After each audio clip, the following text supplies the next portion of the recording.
Hello everyone, and welcome to another of the devotionals with Chaplain Dan.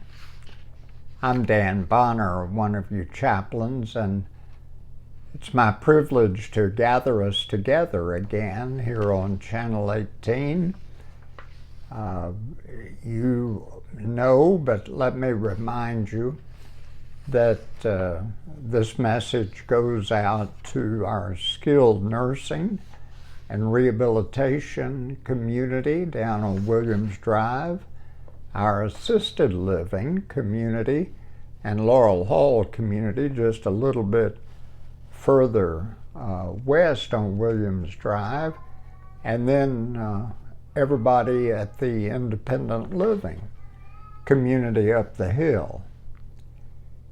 It's a blessing to gather two staff people who might be stopping by one of the public televisions at this moment. May a word or two here just brighten your day. Yes, we all are, in a sense, gathered together without having to get up out of our easy chair, most of us. So let me just say it's a privilege. Today, the privilege is to talk about, in the face of, we started last time talking about the troubles, often the unstated, maybe even unconscious troubles that we all seem to be experiencing today. I said that I'd heard from the other chaplains that that's true in their conversations with you, and it's certainly true in the conversations I have. These are anxious times. And in the face of those anxious times, we're reflecting on where we find hope. 4 simple letters, but oh so precious a concept. H-O-P-E, hope.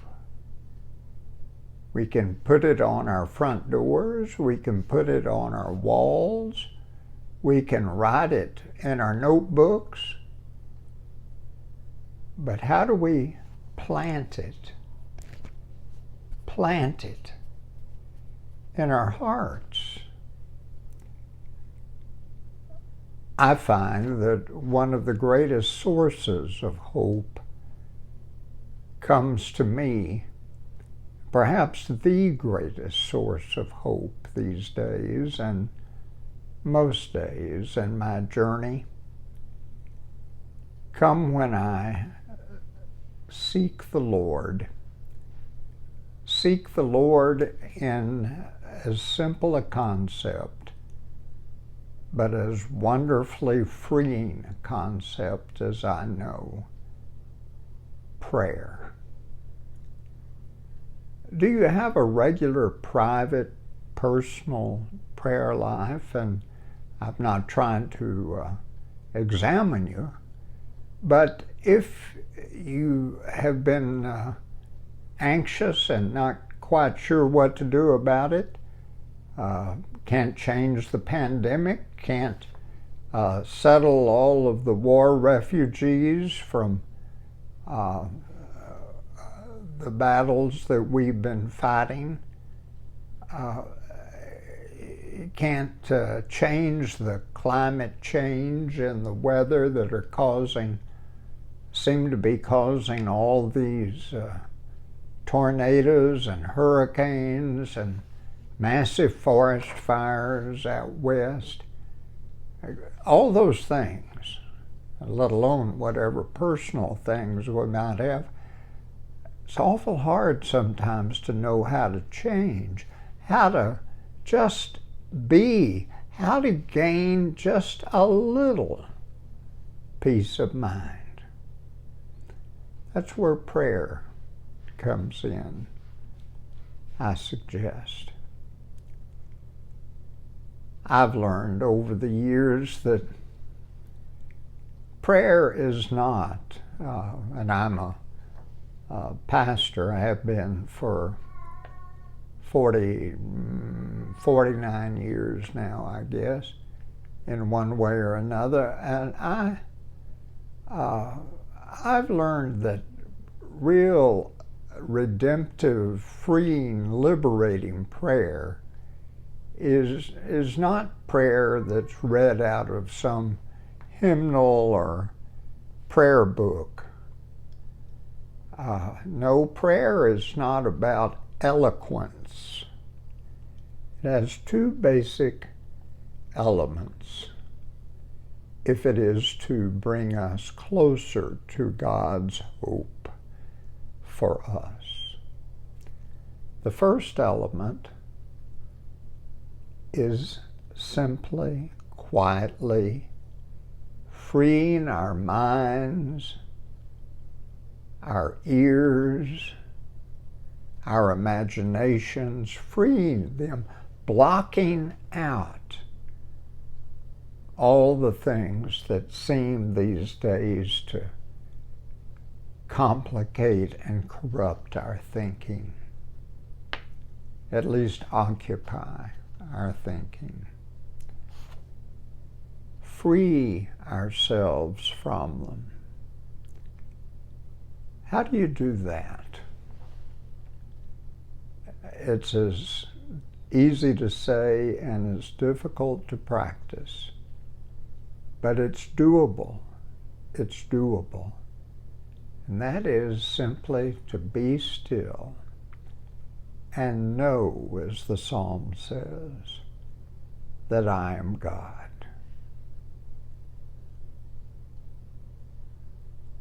Yes, we can be still and alone in the presence of God. Quakers, for example, and a few other Christian groups over the centuries have learned to practice this kind of prayer by extended periods of silent prayer in group gatherings. The Quakers call them meetings. You don't have to be either a Quaker or be in a group to be silent before God. You can be. But just by yourself, first practice quietly listening to God. Turn off the TV, turn off the computer, turn off the radio, turn off your neighbor, turn off what you heard at lunch. Turn it off.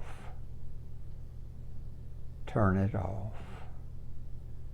And listen.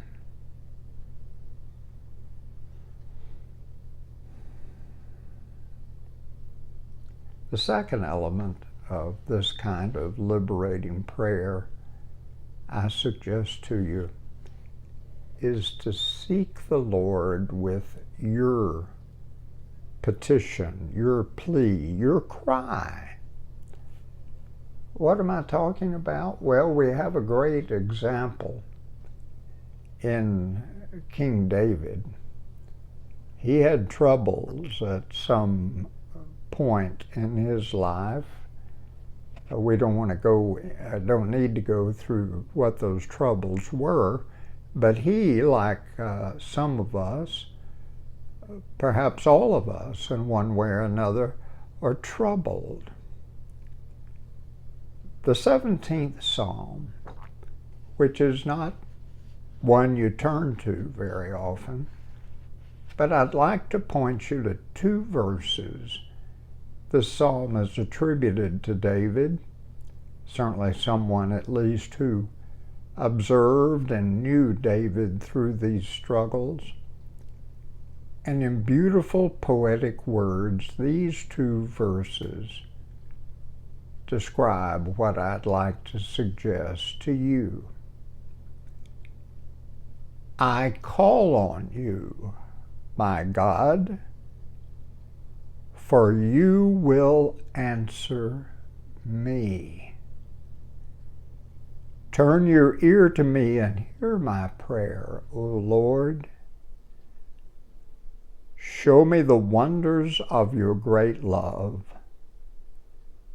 you who save by your right hand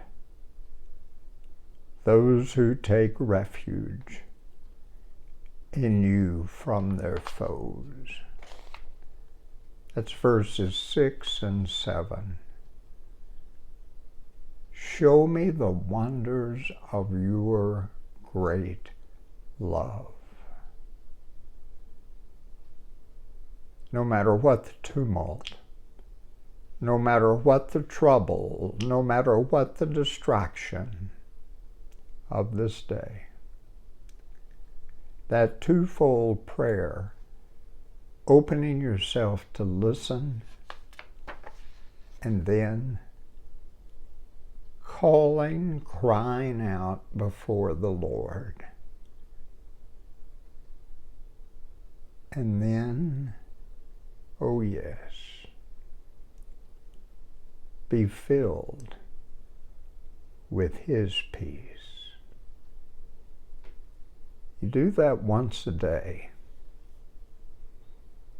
Once a day. See if God doesn't bless you.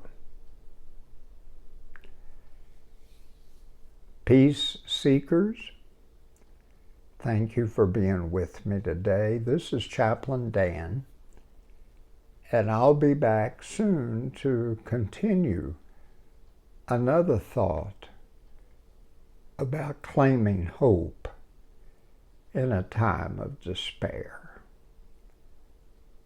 God bless.